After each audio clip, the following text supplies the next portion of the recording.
যে আসলে এই বাচ্চাদের তাদের যে আন্দোলন, তাদের যে আত্মত্যাগ, আমরা কিন্তু পারি নাই, আমরা মুখ খুলতে পারি নাই। আমাদের জেনারেশন কিন্তু এগিয়ে আসতে পারে নাই।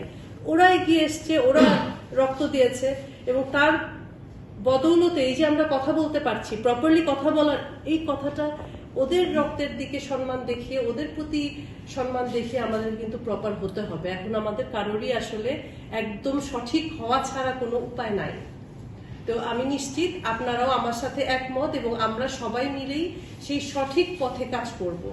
তো সেই সঠিক পথে কাজ করার জন্য আমাদের যে সত্যনিষ্ঠতা, আমাদের যে মানে প্রতিটি জায়গায় যে জায়গাগুলোতে আমাদের প্রপার হওয়ার কথা, সেই জায়গাগুলোতে প্রপার হব আমরা, এবং সেই জায়গাগুলোতে সাহায্য করবেন আপনারা সাহায্য করলে আমরা সেই জায়গাটাতে সেই আমাদের যেই ছাত্র আন্দোলনের বাচ্চারা যেভাবে আমাদেরকে মানে তারা যেই দেশটা চায়, যারা যেখানে যেতে চায়, সেখানে কিন্তু পৌঁছানোর সিঁড়ি আমরা তাদেরকে সেই দেশটা তৈরি করে দিব। তো সেই পথে আপনারা আমাকে নিশ্চয়ই সাহায্য করবেন সেই আশা করছি, এবং আমিও আপনাদের সাথে সবসময় আছি।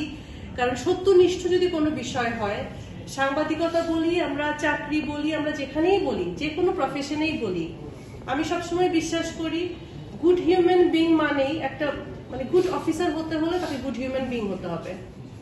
যদি কেউ গুড হিউম্যান বিং হয়, সে গুড অফিসারও হবে, সে গুড জার্নালিস্ট হবে, সে যাই হোক, সবই সে প্রপার হবে।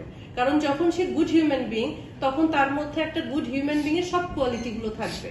তার অনেস্টি, তার কথা বলার ক্ষমতা, তার প্রপারলি এক্সপ্রেস করার ক্ষমতা, এভরিথিং।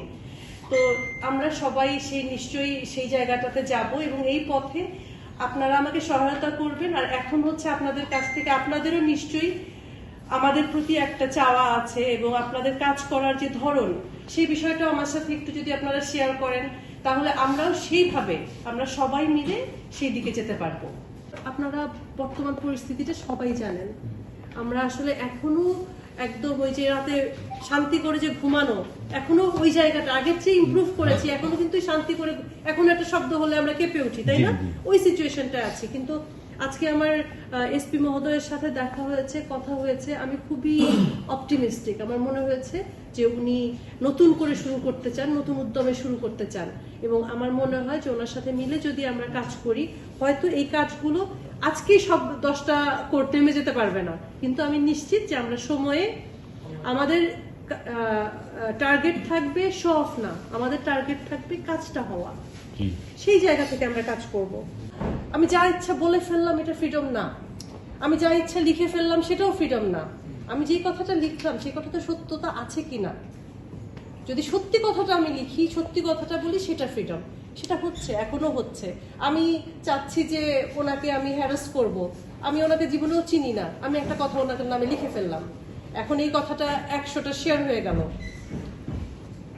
মানে কিছু করার নাই। তো তো ওই জায়গাটাই হচ্ছে সাংবাদিকতার জায়গা। নিশ্চয়ই আমার চেয়ে আপনারা অনেক ভালো জানেন। অলরেডি ডেঙ্গু নিয়ে আমি আজকে উন্নয়ন সমন্বয় মিটিংয়ে কথা বলেছি। মশার স্প্রে হচ্ছে না। আমাদের জুলাই অগাস্টের অভ্যুত্থানের সময় আমাদের পৌরসভার সবগুলা মশার যে স্প্রে মেশিনগুলো পুড়িয়ে দেওয়া হয়েছে। তো আমি আজকে ইন দ্য মিন টাইম আমি জেলা পরিষদের সাথে কথা বলে আজকে একটু ব্যবস্থাও করে ফেলেছি, যাতে শুরু হয়ে যায় ডেঙ্গুর বিষয়টা।